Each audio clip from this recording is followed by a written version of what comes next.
ಪ್ರಿಯರೇ, ದಿನದ ಬದುಕಿಗೊಂದು ಕ್ರಿಸ್ತನ ಈ ದನಿ ನಮ್ಮೆಲ್ಲರಿಗೂ ಪ್ರೇರಣೆಯಾಗಲಿ. ಸಂತ ಮತ್ತಾಯನು ಬರೆದ ಶುಭ ಸಂದೇಶ ಅಧ್ಯಾಯ 6 ವಚನಗಳು 1-6, 16-18 ವಾಕ್ಯಗಳ ಮೇಲಿನ ಚಿಂತನೆ. ಪ್ರಭು ಯೇಸು ಕ್ರಿಸ್ತರಲ್ಲಿ ನನ್ನ ಆತ್ಮೀಯ ಸಹೋದರ ಸಹೋದರಿಯರೇ, ಇಂದು ವಿಭೂತಿ ಬುಧವಾರ ಕ್ರೈಸ್ತರಿಗೆ ತಮ್ಮ ಬದುಕಿನ ಮೂಲವನ್ನು ನೆನಪಿಸುತ್ತದೆ. ನಮ್ಮ ಹಣೆಯ ಮೇಲೆ ಚುಂಬಿತವಾಗುವ ವಿಭೂತಿ ಈ ಸತ್ಯವನ್ನು ಸ್ಫುಟಗೊಳಿಸುವುದಲ್ಲದೆ, ಆದಾಮನು ಪಾಪಗೈದಾಗ ದೇವರು ನುಡಿದ ನೀನು ಮಣ್ಣು, ಮಣ್ಣಿಗೆ ನೀನು ಮರಳುವೆ ಎಂಬ ಘೋಷಿತ ವಾಕ್ಯದೊಂದಿಗೆ ನಮ್ಮ ಜೀವನದ ಕ್ಷಣಿಕತೆಯನ್ನು ನೆನಪಿಸುತ್ತದೆ. ಆತ್ಮೀಯರೇ, ಇಂದಿನಿಂದ 40 ದಿನಗಳ ಕಾಲ ತಪಸ್ಸು ಕಾಲ ಪ್ರಾರಂಭಗೊಳ್ಳುತ್ತದೆ. ಈ 40 ದಿನಗಳಲ್ಲಿ ಪ್ರಾರ್ಥನೆ, ಉಪವಾಸ ಮತ್ತು ದಾನ ಧರ್ಮದಲ್ಲಿ ಬೆಳೆಯಲು ಧರ್ಮಸಭೆ ನಮ್ಮಿಂದ ಎದುರು ನೋಡುತ್ತದೆ.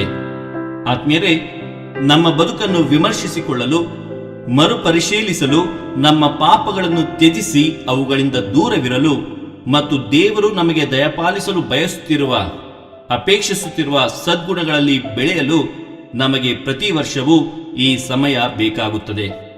ಈ ತಪಸ್ಸು ಕಾಲದ 40 ದಿನಗಳು ಬೆಂಗಾಡಿನಲ್ಲಿ ಏಸು ಕಳೆದ 40 ದಿನಗಳ ಅನುಕರಣೆಯಾಗಬೇಕು.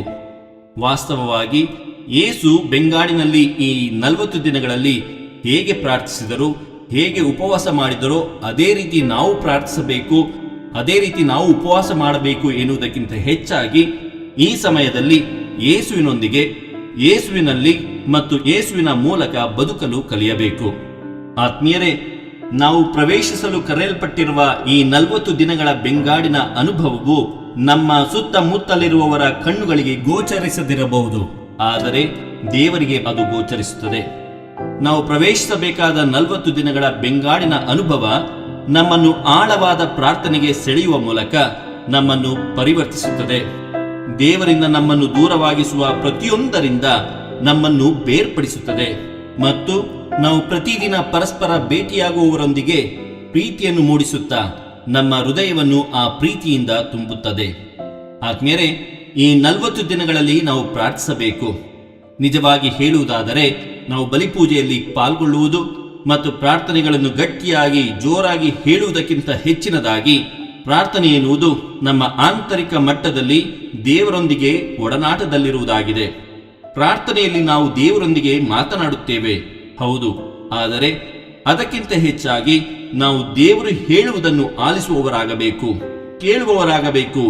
ಅದರ ಜೊತೆಗೆ ಹೇಳಿದ್ದನ್ನು ಅರ್ಥ ಮಾಡಿಕೊಂಡು, ಗ್ರಹಿಸಿಕೊಂಡು ಅದಕ್ಕೆ ಪ್ರತಿಕ್ರಿಯಿಸುವವರಾಗಬೇಕು. ನಿಜವಾದ ಪ್ರಾರ್ಥನೆಯಲ್ಲಿ ಮಾತನಾಡುವುದು, ಆಲಿಸುವುದು, ಅರ್ಥ ಮಾಡಿಕೊಳ್ಳುವುದು ಅಥವಾ ಗ್ರಹಿಸಿಕೊಳ್ಳುವುದು ಮತ್ತು ಕೊನೆಯದಾಗಿ ಪ್ರತಿಕ್ರಿಯಿಸುವುದು ಮುಖ್ಯವಾಗುತ್ತದೆ. ಆತ್ಮೀಯರೇ, ಈ 4 ಗುಣಲಕ್ಷಣಗಳಿಲ್ಲದ ಪ್ರಾರ್ಥನೆಯು ನೈಜ ಪ್ರಾರ್ಥನೆಯಲ್ಲ. ಅಂತಹ ಪ್ರಾರ್ಥನೆಗಳಲ್ಲಿ ನಾವು ನಮ್ಮೊಂದಿಗೆ ಮಾತ್ರ ಮಾತನಾಡುತ್ತಿದ್ದೇವೆ ಹೊರತು ದೇವರೊಂದಿಗಲ್ಲ ಎಂಬುದನ್ನು ನಾವು ಅರ್ಥೈಸಿಕೊಳ್ಳಬೇಕು. ಎರಡನೆಯದಾಗಿ ಉಪವಾಸ. ಆತ್ಮೀಯರೇ, ಇಂದು ನಾವು ಒಂದು ಹೊತ್ತು ಊಟವನ್ನು, ಮಾಂಸ ತಿನ್ನುವುದನ್ನು ತ್ಯಜಿಸಿದರಷ್ಟೇ ಸಾಲದು. ನಾವು ನಮ್ಮ ಕೆಟ್ಟ ಆಲೋಚನೆಗಳನ್ನು, ಕೆಟ್ಟ ಅಭ್ಯಾಸಗಳನ್ನು, ಕೆಟ್ಟ ಗುಣಗಳನ್ನು, ನಡತೆಯನ್ನು ತ್ಯಜಿಸಬೇಕಾಗಿದೆ. ಆತ್ಮೀಯರೇ, ನಮ್ಮಲ್ಲಿರುವ ದ್ವೇಷ, ಮತ್ಸರ, ಅಸೂಯೆ, ದುರಾಸೆ, ಲೋಭ, ವಂಚನೆ, ಮೋಸ, ಸೋಮಾರಿತನ, ಕಾಮಾಭಿಲಾಷೆಗಳನ್ನು ತ್ಯಜಿಸಬೇಕಾಗಿದೆ. ಇಂದು ಎಷ್ಟೋ ವಸ್ತುಗಳನ್ನು, ಚಟಗಳನ್ನು ಬಿಟ್ಟು ಜೀವಿಸುವುದು ನಮ್ಮಲ್ಲಿ ಬಹಳಷ್ಟು ಜನರಿಗೆ ಕಷ್ಟವಾಗುತ್ತಿದೆ. ಉದಾಹರಣೆಯಾಗಿ ಧೂಮಪಾನ, ಮದ್ಯಪಾನ, ಟಿವಿ ವೀಕ್ಷಣೆ, email, internet, video games, WhatsApp, Twitter, Facebook, ಹೀಗೆ ಇತ್ಯಾದಿಗಳು. ಆತ್ಮೀಯರೇ, ಇವುಗಳು ಮುಖ್ಯ. ಆದರೆ ನಮ್ಮಲ್ಲಿ ಬಹಳಷ್ಟು ಜನ ದೇವರು, ಮನೆಯವರು, ನೆರೆಹೊರೆಯವರು ಇಲ್ಲದೆ ಜೀವಿಸುತ್ತಾರೆ. ಆದರೆ ಇವುಗಳಿಲ್ಲದೆ ಜೀವನ ಕಷ್ಟವಾಗುತ್ತಿದೆ. ಇನ್ನೊಂದು ರೀತಿಯಲ್ಲಿ ಹೇಳುವುದಾದರೆ, ನಮ್ಮಲ್ಲಿ ಎಷ್ಟೋ ಜನರಿಗೆ ಇವುಗಳೇ ಜೀವನವಾಗಿ ಬಿಟ್ಟಿವೆ. ಆತ್ಮೀಯರೇ, ನಾವು ಮಾಡುವ ಉಪವಾಸ ನಮಗೊಂದು ಸತ್ಯವನ್ನು ತಿಳಿಸಿಕೊಡುತ್ತದೆ. ಈ ನಮ್ಮ ಆಹಾರ, ವಸತಿ, ವಸ್ತು, ತಾಂತ್ರಿಕತೆ, ದೈಹಿಕ ಸೌಂದರ್ಯ, ಸಾಧನೆಗಳು, ಮಾಧ್ಯಮಗಳು ಮಾತ್ರವಲ್ಲ, ಜೀವನವೂ ಸಹ ತಾತ್ಕಾಲಿಕವಾದವುಗಳು. ನಮ್ಮ ಅಂತರಾಳದಲ್ಲಿರುವ ನಮ್ಮ ಋನ್ಮನಗಳು ದೇವರಿಗಾಗಿ ಹಸಿದಿರುವುದರ ಅನುಭವ ನಮಗಾಗಬೇಕಾಗಿದೆ. ಕೇವಲ ದೇವರು ಮಾತ್ರ ನಮ್ಮ ಆತ್ಮಿಕ ಹಸಿವನ್ನು ನೀಗಿಸುವರು ಎಂಬುದನ್ನು ನಾವು ಗ್ರಹಿಸಿಕೊಳ್ಳಲು ಇದು ಸಕಾಲವಾಗಿದೆ. ಮೂರನೆಯದಾಗಿ ದಾನ ಧರ್ಮ. ಆತ್ಮೀಯರೇ, ತಪಸ್ಸು ಕಾಲವು ಬಡವರಿಗೆ, ನಿರ್ಗತಿಕರಿಗೆ, ಅಗತ್ಯದಲ್ಲಿರುವವರಿಗೆ ದಾನ ಧರ್ಮ ಮಾಡಲು ನಮಗೆ ಕರೆಯನ್ನು ನೀಡುತ್ತದೆ. ನಾವು ಮಾಡುವ ದಾನ ಧರ್ಮಗಳಲ್ಲಿ ಹೃದಯವಂತಿಕೆ, ಕಾಳಜಿ, ಪ್ರೀತಿ ಇರಬೇಕೇ ಹೊರತು ನಾನೇ ಶ್ರೇಷ್ಠನು, ನಾನೇ ದೊಡ್ಡ ವ್ಯಕ್ತಿ, ನಾನು ಕೊಡುವುದನ್ನು ಬೇರೆಯವರು ನೋಡಲಿ, ಅದನ್ನು ಮೆಚ್ಚಿಕೊಳ್ಳಲಿ ಎಂಬ ಭಾವನೆಯಿಂದ ಮಾಡುವ ದಾನ ಅಥವಾ ಉಪಕಾರಗಳು ನಿಜವಾದ ದಾನವಲ್ಲ. ಪ್ರಿಯರೇ, ನಮ್ಮಲ್ಲಿರುವುದೆಲ್ಲವೂ ದೇವರ ಕೊಡುಗೆ, ಅವರಿಂದ ಬಂದವು. ಆದುದರಿಂದ ನನ್ನಲ್ಲಿರುವುದೆಲ್ಲವೂ ಯಾವುದೂ ನನ್ನ ವೈಯಕ್ತಿಕ ಸಂಪತ್ತು ಅಥವಾ ಆಸ್ತಿಯಾಗಲು ಹೇಗೆ ಸಾಧ್ಯ? ಅದು ಎಂದೆಂದೂ ದೇವರಿಗೆ ಸೇರಿದ್ದು. ಒಂದು ನಂಬಿಕೆಯಿಂದ ದೇವರು ನನಗೆ ಅವುಗಳನ್ನು ನೀಡಿದ್ದಾರೆ. ನನ್ನ ಇತರರ ಪ್ರಪಂಚದ ಒಳಿತಿಗಾಗಿ ದೇವರು ಇವೆಲ್ಲವನ್ನು ನಮಗೆ ನೀಡಿದ್ದಾರೆ ಹೊರತು ಬೇರೆ ಯಾವುದೇ ಉದ್ದೇಶಕ್ಕಲ್ಲ.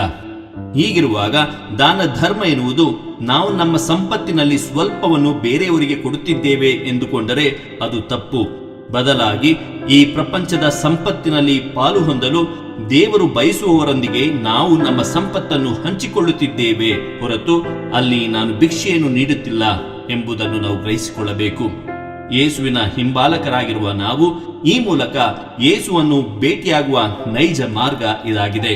ಯಾಕೆಂದರೆ ಸಂತ ಮತ್ತಾಯನು ಬರೆದ ಶುಭ ಸಂದೇಶ ಅಧ್ಯಾಯ 25 ವಚನ 35-36ರಲ್ಲಿ, ನಾನು ಹಸಿದಿದ್ದೆ, ನನಗೆ ಆಹಾರ ಕೊಟ್ಟಿರಿ, ಬಾಯಾರಿದ್ದೆ, ಕುಡಿಯಲು ಕೊಟ್ಟಿರಿ, ಅಪರಿಚಿತನಾಗಿದ್ದೆ, ನನಗೆ ಆಶ್ರಯ ಕೊಟ್ಟಿರಿ, ಬಟ್ಟೆ ಬರೆಯಿಲ್ಲದೆ ಇದ್ದೆ, ನನಗೆ ಉಡಲು ಕೊಟ್ಟಿರಿ, ರೋಗದಿಂದಿದ್ದೆ, ನನ್ನನ್ನು ಆರೈಕೆ ಮಾಡಿದಿರಿ, ಬಂದಿಯಾಗಿದ್ದೆ, ನೀವು ನನ್ನನ್ನು ಸಂಧಿಸಿದ್ದೀರಿ ಎನ್ನುತ್ತಾರೆ ಪ್ರಭು ಯೇಸು ಕ್ರಿಸ್ತರು.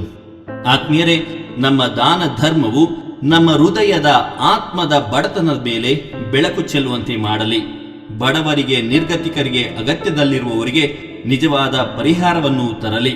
ಸಂಪತ್ತಿನ ನಿಜವಾದ ತಿಳುವಳಿಕೆ ನಮ್ಮಲ್ಲಿ ಮೂಡಿ ನಮ್ಮ ಮತ್ತು ಅವುಗಳ ಮಧ್ಯೆ ಇರುವ ಸಂಬಂಧಗಳನ್ನು ಪರಿವರ್ತಿಸಲಿ.